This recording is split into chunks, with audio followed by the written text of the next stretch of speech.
ਕੱਲ ਅਸੀਂ ਪਾਕਿਸਤਾਨ ਤੇ ਹਮਲਾ ਕੀਤਾ। ਸਿਰਫ 2 ਸ਼ਹੀਦ ਕੀਤੇ ਤੁਸੀਂ? ਹਾਂਜੀ, ਤੇ ਆਪਣੇ 20 ਮਰਵਾ ਲਏ ਆ। ਉਹ ਤੇ ਹੁਣ ਲਾਸ਼ਾਂ ਵੀ ਨਹੀਂ ਚੁੱਕਣ ਦਿੰਦੇ ਪਏ। ਕਿਉਂ? ਕਹਿੰਦੇ ਅਸੀਂ ਇਹਨਾਂ ਨਾਲ ਸੈਲਫੀਆਂ ਬਣਾਉਣੀਆਂ ਨੇ। ਮਾਫੀ ਮੰਗ ਲਓ। ਮੰਗੀ ਸੀ। ਕੀ ਕਹਿੰਦੇ? ਕਹਿੰਦੇ ਆ ਕਿ ਮੋਦੀ ਇੱਥੇ ਆ ਕੇ ਪਹਿਲੇ ਨੱਕ ਰਗੜੇ। ਹੋਰ ਪੰਗੇ ਲੈ। ਹੁਣ ਦੱਸੋ ਮੈਂ ਉੱਥੇ ਜਾਵਾਂ ਜਾਂ ਨਾ ਜਾਵਾਂ? ਕਿਸੇ ਹੋਰ ਨੂੰ ਘੱਲ ਦੇ। ਕੋਈ ਵੀ ਤਿਆਰ ਨਹੀਂ। ਸੁਸ਼ਮਾ? ਸਾਫ਼ ਇਨਕਾਰ। ਤੇ ਫੌਜੀ? ਉਹ ਤੇ ਕੱਲ ਦੇ ਕਿਤੇ ਲੁੱਕ ਗਏ ਨੇ।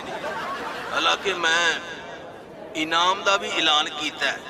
ਅਗਲੇ ਕਹਿੰਦੇ ਆ ਕੋਲ ਰੱਖ। ਹੁਣ 2 ਹੀ ਰਸਤੇ ਰਹਿ ਗਏ ਨੇ। ਕਿਹੜੇ? ਜਾਂ ਬਾਰਡਰ ਤੇ ਜਾ ਕੇ ਗੋਲੀ ਖਾਵਾਂ ਜਾਂ ਆਪਣੇ ਆਪ ਨੂੰ ਗੋਲੀ ਮਾਰ ਲਾਂ।